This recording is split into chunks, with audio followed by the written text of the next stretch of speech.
Breaking news, suspects arrested in connection with the death of 18-year-old Caleb Quick, who was murdered at a McDonald's in Clovis, California. Two suspects who were stalking this guy before they shot him, taken into custody. I'm going to share a picture of the two suspects, and then we will further discuss. Check it out.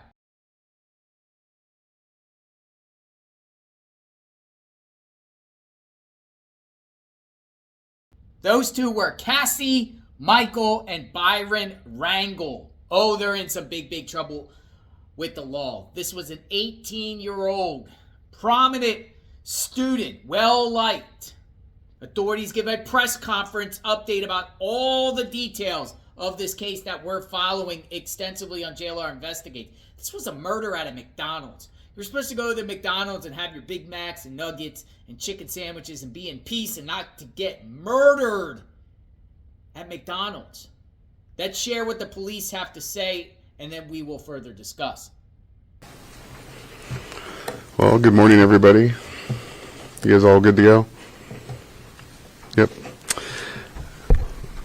So good morning, I'm Chief Kurt Fleming, the Clovis Police Department, and today I'm going to update you on the murder investigation of Caleb Quick that occurred on the evening of April 23rd, Wednesday, about 2.5 weeks ago.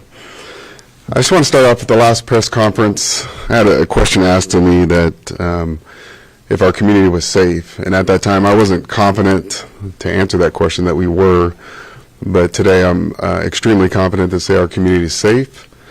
And the arrest yesterday, that our detectives arrested two people responsible for this homicide of Caleb Quick, and our student body at Clovis Unified at ease. I'd like to thank our detectives who've been working nonstop 7 days a week, doing extremely great work, and our community for their patience and help with this investigation. So for the suspects, I'm going to let you know that they're juveniles, so there's not a lot of information I'm going to be able to provide to you guys. The shooting suspect is a 16-year-old male juvenile, and he was booked on charge of Penal Code Section 187, which is murder. The second suspect, who is the driver of the Tesla, is a 16-year-old female juvenile, and she was also charged with Penal Code Section 187, murder. Both suspects were currently attending schools at the Clovis Unified School District, but that's as much as I'm going to be able to tell you as far as that goes. So our investigation has uncovered additional details about what happened before and after the shooting occurred, and the details that I'm going to be able to provide you today will be. Are we good?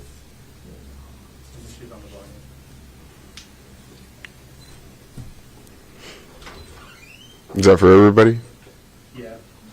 Ours is low and theirs is high. Mine cut out. Okay.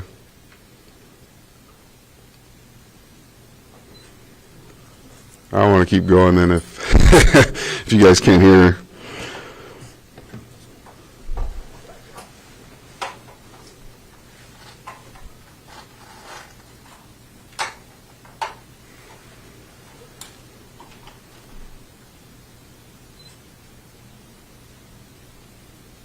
You can do a 1, 2. 1, 2. Yeah. Okay. Everybody else good? Yeah. Okay. So today I'm going to recap the investigation, really talk about what happened before the shooting and after, and that's really the bulk of what I'm going to be able to share with you guys. So I'll go through that timeline, giving you a little bit more information than we were able to provide last time, and then we'll open up for some questions at the end, but I'm probably not going to be able to answer a ton of questions.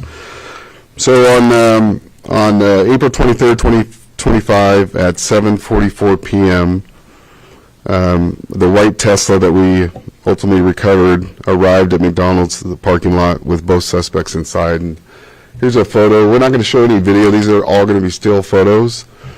So this is several later we'll go through the timeline, but this is early on in the evening. It's still daytime hours, and the two suspects are in this vehicle, and they show up at the McDonald's.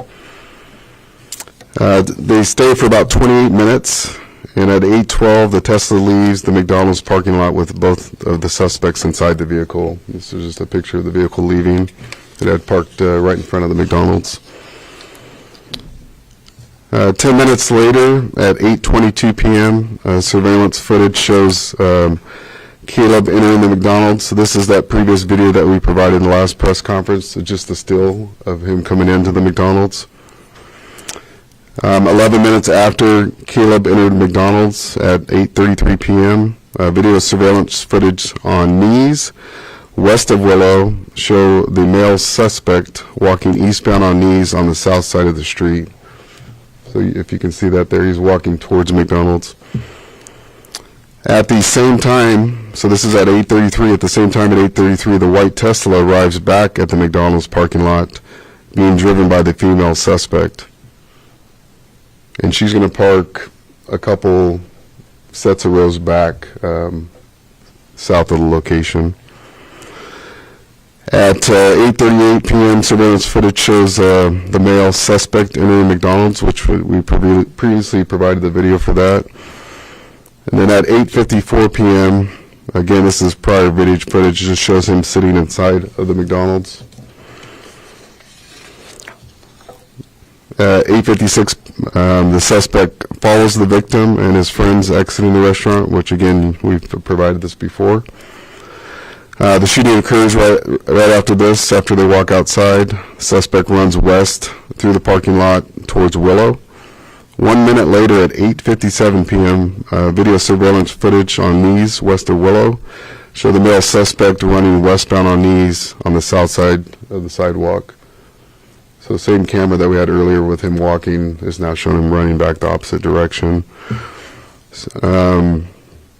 2 minutes after this, at 8:59 p.m., video surveillance footage on Knees, west of Willow, shows the Tesla westbound on Knees being driven by the female suspect.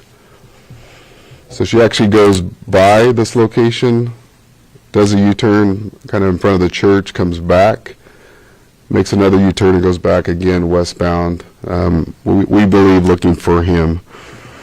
Later, video surveillance footage is captured in a neighborhood, which we're not going to release, and I kind of talked about this, the reasons why last time, showing the suspect getting into this vehicle and then leaving the neighborhood. And we believe, we don't have it on camera, but based on these cameras that we do have, we believe they left the area westbound on Knees prior to our officers arriving. So that is what I'm going to be able to provide you today. I know there's a ton of questions about motive and a lot of things about specifically to about these juveniles, but I'm not going to be able to answer those. This is an ongoing investigation. We probably still have 2 months worth of work. Still waiting on search warrant returns, processing evidence that we've obtained, and this case right now is being typed up and finished up and completed, packaged up by our detectives that are here working right now, to be sent over to the DA's office, who's going to review it and then determine if they are going to file charges in this case. And then ultimately it's up to the judge if they're going to hold them and continue to hold them in custody. And that should be determined by Wednesday. I just want to thank, before I open it up, just thank Valley Crime Stoppers and the media for keeping this in the forefront of the news cycle. The people that came out and increased the reward for Crime Stoppers just kept the pressure on this case and ultimately allowed for a lot of information to come into our department. Nothing directly through Crime Stoppers led to us making these arrests, so a reward through them will not be paid out. But I do want to thank Crime Stoppers for their help. I also want to thank the Clovis Unified School District Superintendent and their police department. We have worked with them daily on this case, and our partnership has been tremendous. And then again, our detectives have done an outstanding job working tirelessly without taking days off here every day to solve this case. And they will continue to be working for several months, like I said. Just to the Quick family, I can't imagine what the family's going through right now. I've just seen some of the video clips that you guys have put online. I know they're hurting. I guess my hope is by us arresting the murder suspects in this case, it brings some sense of closure for them. But obviously it's not going to bring back Caleb in this case. So before I open up to questions, again, there's not a lot I'm going to be able to answer. So if I say I can't answer it, don't get frustrated with me. It's ongoing investigation, and again, the DA's office still needs to review this and determine if they're going to file charges. And I don't want to say something that is jeopardize this case from moving forward, or ultimately getting before a jury and getting a conviction in this case. So I'll open it up to you guys at this time. Involved, just communicate with their police department. We knew there was a lot of students at the McDonald's, so just providing us information on if a student was maybe at school so we could go and try to interview them related to this case. So just constant communication about students, because there was a lot of students at the McDonald's when this crime occurred. Now, I know that you can't provide a lot of details, so I understand if there's not much you can say, but can you give us a general idea of what led to finding the suspects? Because it had been about 2.5 weeks. Yeah, there's not a lot of detail. I can just tell you through our search warrants, statements, we can confidently put both suspects at that location at the time the crime occurred. By me saying who's in the car, I'm confident who's in the car and who committed the crime. But for all the specifics on what data we collected or what information we have, I'm just not going to be able to provide that right now. And Chief, you mentioned that there's been hours and hours of work going into this, and there's still about 2 months left into the investigation. Can you talk a little bit more about the hours that have been put in and how many detectives have been working on this case day in and day out? So every detective our detectives are general investigators. A lot of larger agencies have specific homicide detectives, auto theft, sexual assault. Ours are all general investigators, so when a crime like this happens, they're all pulled and they're strictly focused on this. So every detective that we have, even our professional staff employees, our crime analysts, everybody's pulled into this just to work solely on this case. And that's all they've worked on for 2.5 weeks now. Any other questions? Was there a gun found or a weapon found? We did recover a firearm, and that's about all I can say about that. It is currently being processed, and I'm not going to be able to talk about calibers, description, or anything. But Is it for sure a match? I'm not going to be able to say any more than that. You can't say where you found the gun. The gun was recovered at the suspect shooter's house during a search warrant. This is a sensitive question, but there's been so many rumors circulating on social media. Is there anything you'd like to say to the people who are speculating and providing this information, possibly providing this? Yeah, it's social media. That's why I don't have social media, because I don't want to read the comments. But yeah, it'd be nice if you don't know things, not to spread rumors. Just sit back and let us do our job and put out the factual information. That's why I'm coming to you guys saying here's the facts, and that's all we're going to say right now. When we have factual information that we can provide, that's what we're going to put out. But we're not going to confirm rumors or speculate. But those are things we're looking at, and it allows us to chase down those rumors to see if there's any validity behind them. But I think it doesn't help the situation, doesn't help the family who's grieving right now to hear some of the things that are being said out there. Is there anything you can say about why the female is being charged with the 187 if she was potentially the getaway? I won't be able to comment any more on that. Mm.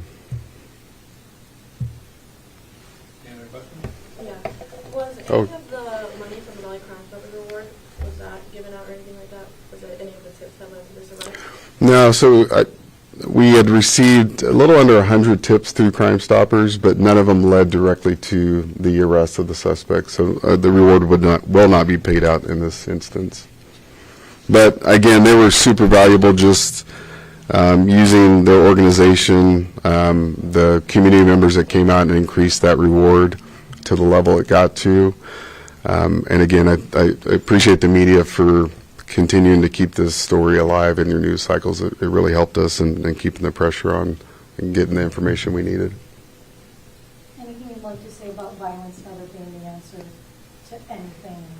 Yeah, whatever the motive is in this case, taking someone's life is not acceptable. It's not something that ever should be the answer, and that's why I guess we work so hard to make sure these people were held accountable in this instance. And my hope now is that we continue to do a very thorough investigation to make sure it is prosecuted and they're held accountable for their actions. And I think you mentioned this, but anything you'd like to say about the outpour from the community that's been on top of this and calling you guys before? Well, that's why I'm proud to be the chief of police for the Clovis Police Department. We have a tremendous community. When things like this happen, it not only upsets me because it's not acceptable, but our community says it's not acceptable. So our community, I think that's why you've seen a lot of attention around this case, is because this doesn't happen in Clovis, and the community was not happy about it, and I think that's why you saw the reward grow to what level it did. There was actually other donors that came forward that would have grew larger, but we just held off at this point because we were still getting tips, so there was no need to increase it any further. Are parents cooperating? Parents of? Either the suspects or Quick? Well, the Quick family, absolutely. The suspects' families, both suspects have retained attorneys, so they're not talking or giving any statements. Did prosecutors help at all with this investigation? We've been in communication with the DA's office throughout this investigation just to make sure they were comfortable with where we were at, and just communicating, asking questions to make sure we were where we needed to be to make the arrest. Are the two suspects related or not? Because you said two different lawyers. Correct. They are not related family members or anything like that. Can you say what kind of relationship they have? We believe they had a dating relationship. Currently or past? Just believe that there is a relationship, but beyond that, I don't have any more information. I will say nobody asked, but as far as the victim and the suspect, they did know each other. To what extent, I don't know, but they did know each other. Did they meet at school or? That's about as much as I can give you. Is that they knew each other, but I won't be able to expand on that any further. But Did the getaway driver also know the victim as well, or just the suspect? both the suspects did know Caleb. Thank you, Chief. Okay, thank you. One more thing, can you talk about the process of someone calling themselves in? The process? So, yeah, so in the last, I think, week, we learned that they had retained attorneys. So yesterday when we decided that we were going to make arrests, our detectives went out to locations that we know they were likely at and set up surveillance. And then we called their attorneys and said that we were going to arrest them. And they went ahead and facilitated them bringing them into the police department and turning themselves in. Do you think that could help them on the long run? I don't think it plays in my mind, it doesn't help them in any fashion other than allows us to safely bring them into custody without, this turning into some other encounter that could have became violent or something like that. So we do appreciate the cooperation on that part with their attorneys. And the other teens, will you recommend they be charged as adults? That's not up to me. That is up to the DA's office. So I won't even comment on that. I'll refer that to them. That's a good last question. Thank you all. Okay. Thank you. Ladies and gentlemen, again, if you All right, folks. So our thoughts and prayers are with the family of Caleb Quick. We'll be following these suspects, what happens here, and what do you think should happen? Those two they're young themselves, so they'll be spending the rest of their life in prison if convicted. And yeah, they'll get convicted. Terrible, terrible tragedy. We're following it extensively. Sub to the channel, hit the notification button. Want to give you a quick update. We talked about the case before. Now you got an update. And then we'll see what happens with the court case. So stay tuned for that. JLR investigates. We'll talk soon. Stay tuned.